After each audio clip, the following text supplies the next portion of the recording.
Good morning students. कैसे हैं आप सभी। अपनी जो टेलर की टेक्निक चल रही है 10+2 बिजनेस स्टडीज़ के, इसके अंदर सेकंड नंबर पे है standardization and simplification of work. तो देखिए, स्टैंडर्ड का मतलब क्या होता है, परमाप निश्चित करना। परमाप का मतलब क्या होगा कि पहले ही एक टाइम के हिसाब से, काम के हिसाब से इतना काम फिक्स होना चाहिए, ये स्टैंडर्ड बना दिया, इस स्टैंडर्ड का काम होना चाहिए। और सिंप्लीफिकेशन, सिंप्लीफिकेशन का मतलब हो गया सरलीकरण, काम का उसको आसान बना देना, मतलब स्टेप बाय स्टेप कम कर देना उसके। Standardization implies devising new varieties instead of the existing one, कि जो वर्तमान में एक है उसकी बजाय और नई वेराइटीज का उत्पाद किया जाए, बनाया जाए, उनको लागू किया जाए। Simplification AIIMS at eliminating unnecessary diversity of product, कि उत्पाद की जो गैर जरूरी, ठीक है, विविधता है उसको हटा दिया जाए, एलिमिनेट कर दिया जाए। Standardization of work refer to the process of setting standards for every business activity. प्रत्येक व्यवसायिक क्रिया के लिए स्टैंडर्ड फिक्स किए जाते हैं, वो प्रक्रिया है। It can be standardization of process, ये भी कह सकते हैं, रॉ मटेरियल, टाइम, प्रोडक्ट मतलब कच्चा माल का, समय का, उत्पाद का, मशीनरी का, मेथड्स का और वर्किंग कंडीशन, सब का स्टैंडर्ड फिक्स होता है। These standards are the benchmark, ये जो स्टैंडर्ड फिक्स है ये क्या है, एक प्रकार से मानदंड है, मापदंड है, which must be adhere to during production, उत्पादन के दौरान जिनका पालन करना पड़ता है। जैसे the objective of standardisation of work are to reduce a given line और product to fix type, size and characteristics. Fix type का, फिक्स साइज का, फिक्स कैरेक्टरिस्टिक्स का जो एक प्रोडक्ट है उसकी जो गिवन लाइन उसको कम करना। To establish standard of excellence and quality in materials. Establish का मतलब होता है स्थापित करना, स्टैंडर्ड का मतलब परमाप, परमाप को फिक्स करना, of excellence and quality in materials, की सामग्री के अंदर, मटेरियल के अंदर जो एक्सेलेंस हो, अच्छी वैरायटी का हो। To establish standard of performance of mans and machines, मनुष्यों का और मशीनों का क्या करना, परफॉर्मेंस जो काम होता है उसका स्टैंडर्ड फिक्स करना। To establish interchangeability of manufactured parts and products. तो कहने का मतलब, स्टैंडर्ड का मतलब पहले ही परमाप निश्चित कर देना कि ये काम इतना होगा। Simplification of works aims at eliminating superfluous varieties, size, dimensions of products. It implies reduce inventories, fuller utilisation of equipment and increase turnover. इससे क्या होगा, ये लागू करने से रिड्यूस्ड इन्वेंट्रीज, स्टॉक जो है ना वो कम यूज होगा अच्छा तरीके से, फुलर यूटिलाइजेशन बढ़िया प्रयोग होगा किसका, इक्विपमेंट मतलब अपने जो यंत्र है, हथियार है उनका, और इंक्रीज टर्नओवर, टर्नओवर जो है वो इंक्रीज होगा। It results in saving of cost of labour, machine and tools, सबका क्या हो जाएगा, रिजल्ट्स इन सेविंग, बचत होगी किसकी, कॉस्ट ऑफ लेबर की, श्रमिकों की कॉस्ट बचत होगी। कहने का मतलब क्या हुआ, सिंप्लीफिकेशन का मतलब तो आसान कर देना, स्टैंडर्ड का मतलब परमाप निश्चित कर देना। देखो, आसानी को हम एक बात और बोल सकते हैं एक उदाहरण से। सिंप्लीफिकेशन का मतलब होगा स्टूडेंट, जैसे मान लीजिए कोई कंपनी शूज बना रही है, ठीक है ना, तो वो 6 नंबर का बनाए, 7 का बनाए, 8 का बनाए। ऐसा नहीं है कि वो 6.5 का बनाए, फिर 7 का बनाए, 7.5 का बनाए। मतलब ये इतनी ज्यादा वैरायटीज ना करे, वैरायटीज को कम करे उनको, ठीक है। Eliminating superfluous varieties, size and dimensions of products, यही है इसका मतलब, कि बहुत बारीक भी ना जाए। भाई जिसके 6 नंबर के आ जाते हैं तो 6.5 का उसका कोई पॉइंट नहीं बनता कि आप 6.5 नंबर का भी जूता बनाओ। तो इसको काम को क्या कर दिया, सिंप्लीफिकेशन, आसान बना दिया उसको। तो इस टाइप से उसको आसान बना देना है, कहने का मतलब ये टेलर साहब ने टेक्निक बताई है कि आप प्रोडक्शन के अंदर इन सिद्धांतों, इन टेक्निक को लागू कर सकते हैं।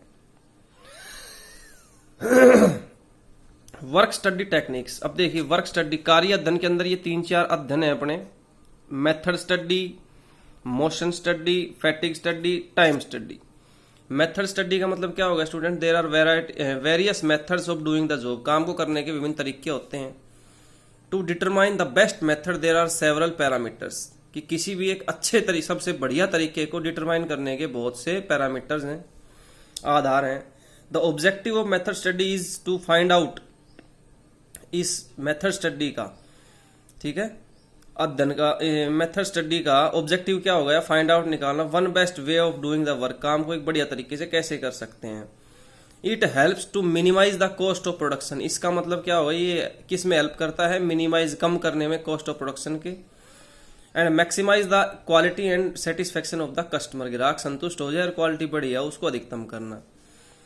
Method study includes all activities from procurement of raw material till the final product is delivered to the customer. कि भाई कच्चा माल ले आने से और कस्टमर तक तैयार माल पहुंचने तक की जितनी भी एक्टिविटी है सब के अंदर। For example, for designing A car the assembly line production would require deciding the sequence of operation, place for man, machine and raw materials. All this is part of method study. ये सारे के सारे क्या है, method study के उदाहरण हैं।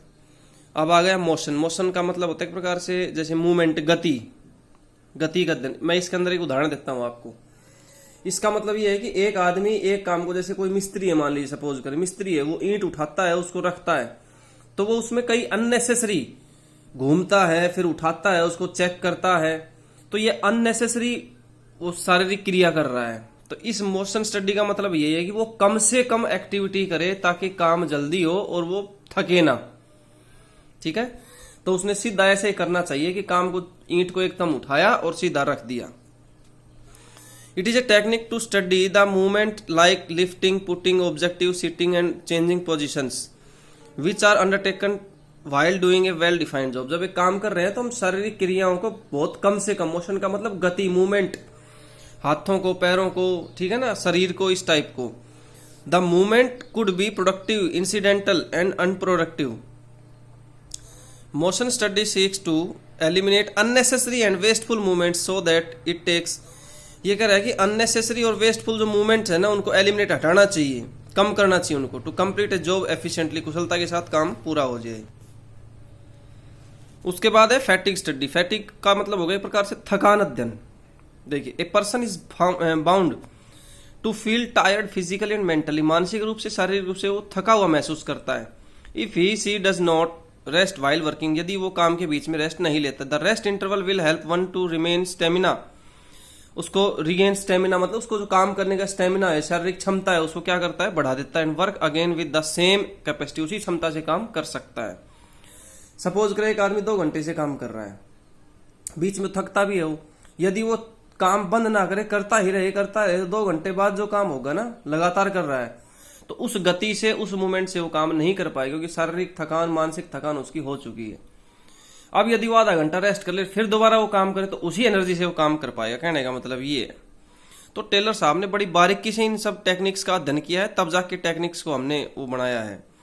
This will result in increased productivity. इसका रिजल्ट क्या आएगा, प्रोडक्टिविटी में इंक्रीजमेंट आएगा। Fatigue study seeks to determine the amount and frequency of rest interval in completing a job task. ये काम को कंप्लीट होने के बीच में अंतराल कितने टाइम का होना चाहिए, ये निर्धारण करना है। For example, normally in a plant work takes place in 3 shift of 8 hours each. 8 घंटे की 3 शिफ्ट होती है। Even in a single shift worker has to given some rest interval to take his lunch. If the work involves heavy manual labor, then small pause have to be frequently given to the worker so that he can recharge his energy level of optimum contribution। कि वो बढ़िया योगदान दे इसकी अपनी energy का, तो उसके लिए क्या होगा, उसे रिचार्ज होना पड़ेगा। मतलब थकान के बीच, काम के बीच में जब थकान हो जाती है तो उसे रेस्ट करना पड़ेगा। टाइम स्टडी, समय अध्ययन। It is a technique to determine the standard time taken by a worker of reasonable skill and efficiency to perform a. It is a technique, ये टेक्निक है टाइम को उसको करने की, कि भाई कितना टाइम लेता है। The objective of time study is to determine the number of workers to be employed, frame suitable incentive scheme and determine labour cost. ठीक है, उस लेबर की कॉस्ट क्या होगी, टाइम कितना लेगा, इस हिसाब से उसको। Time measuring device, stop watch होती है, जैसे स्टार्ट कर दिया, ये काम कितने टाइम में होगा। Are used for each element of task, प्रत्येक काम के प्रत्येक तत्वों के लिए क्या किया जाता है, उसको लगाया जाता है। तो यहां पर यह कह रहा है कि for example on the basis of several observation, बहुत से अध्ययन अवलोकन किए उसके बाद में इट इज डिटरमाइंड दैट, यह निर्धारित किया गया standard time taken by worker to make 1 lunch box is 30 minutes. अब 30 मिनट में वो 1 बनाता है, सीधी सी बात है। इसका मतलब क्या होगा, 1 घंटे में 2 बनाएगा। आगे उदाहरण भी दे रहा है आपको, ये समझाएगा कि 1 घंटे में 2 बनाएगा तो एक दिन के अंदर 8 घंटे काम करता है लेबर, जिसमें से 1 घंटा उसका लंच का निकाल दें, तो कह रहा है कि 7 घंटे वो काम करेगा तो 14 बॉक्सेस तैयार कर पाएगा वो। तो ये फिक्स हो गया भाई, टाइम स्टडी हो गई कि भाई इतने टाइम में वो इतना काम करेगा। तो इन्होंने बड़ी बारीकी से हर बात का अध्ययन किया है कि एक आदमी कितनी मूवमेंट करता है, कितना टाइम लेता है, ठीक है, ये सारे के सारे। अगली टेक्निक है डिफरेंशियल पीस वेज सिस्टम, विभेदात्मक मजदूरी प्रणाली, अलग अलग मजदूरी प्रणाली। It is a technique which differentiate between efficient and less efficient workers on the basis of difference between their actual performance and the standard performance. अब देखिए स्टूडेंट्स, बड़े ध्यान से समझना, ये कह रहा है कि एक तो क्या है, एफिशिएंट वर्कर है, मतलब जिसको 8-10 साल हो गए काम करते हुए, एक अभी 6 महीने से आया है, तो दोनों के काम में तो फर्क मिलेगा। अब काम में फर्क मिलेगा तो उनकी मजदूरी में फर्क होना चाहिए, उनकी मजदूरी में भी फर्क होना चाहिए। कि एक आदमी जो कह रहा है कि लेस एफिशिएंट है, एक बढ़िया एफिशिएंट है, अच्छा कुशल है काम करने में। In differential piece wage system there are 2 piece wage rates, one for those workers who product the standard output और मोर। कि जो कह रहा है कि एक तो स्टैंडर्ड फिक्स कर दिया भाई, 1 घंटे, फॉर एग्जांपल हमने अभी उदाहरण लिया था, या एक और उदाहरण ले लेते हैं, एक मिस्त्री एक दिन में 1000 ईंट लगा सकता है, ये फिक्स है, स्टैंडर्ड हो गया ये। एक मिस्त्री जो काम करता है एक दिन में 1000 ईंट लगा सकता है। अब यदि उसने लगाई 800 ईंटें तो कम लगाई भाई, तो उसको कम सैलरी, मतलब कम होना चाहिए उसको, ठीक है। और यदि उसने लगा दी पूरी 1100, 1000 से प्लस कर दिया, तो उसको अच्छी मिलना चाहिए। देखिए स्टैंडर्ड आउटपुट 100 यूनिट्स। अब 100 यूनिट्स क्या हो गया, वर्क पर वर्कर पर डे, एक श्रमिक एक दिन में बनाएगा 100 यूनिट्स। तो वेज रेट है पहला कि ₹4 per unit for output greater than equal 100 units.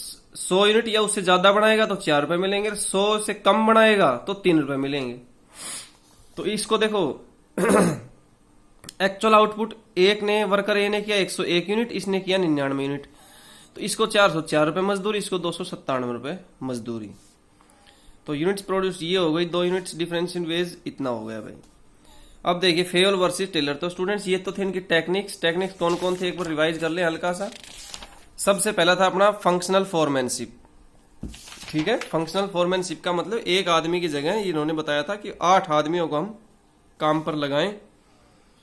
उसका बाद था स्टैंडर्डाइजेशन एंड सिंप्लीफिकेशन, कि प्रमाप निश्चित करना काम का और उसको आसान बना देना।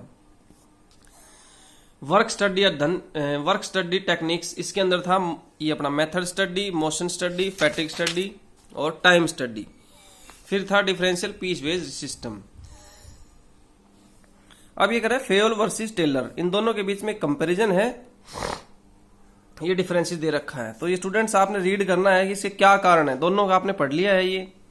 इसमें कोई भी ऐसा कठिन पॉइंट नहीं है कि आप इसको नहीं समझ सकते हैं। एक बार आपने इसको रीड करना है कि भाई फेयोल साहब ने क्या सिद्धांत दिए हैं, टेलर साहब ने टेक्निक कौन सी दी है, कहाँ यूज होंगी, क्या इनमें डिफरेंसेस हैं, ठीक है, क्या इनमें समानता है, ठीक है स्टूडेंट्स। तो अपना ये चैप्टर भी पूरा होता है, इसी के साथ अपनी यूनिट पूरी हो जाती है ये 2। अब 3rd यूनिट स्टार्ट करेंगे बिजनेस एनवायरनमेंट की। Thank you.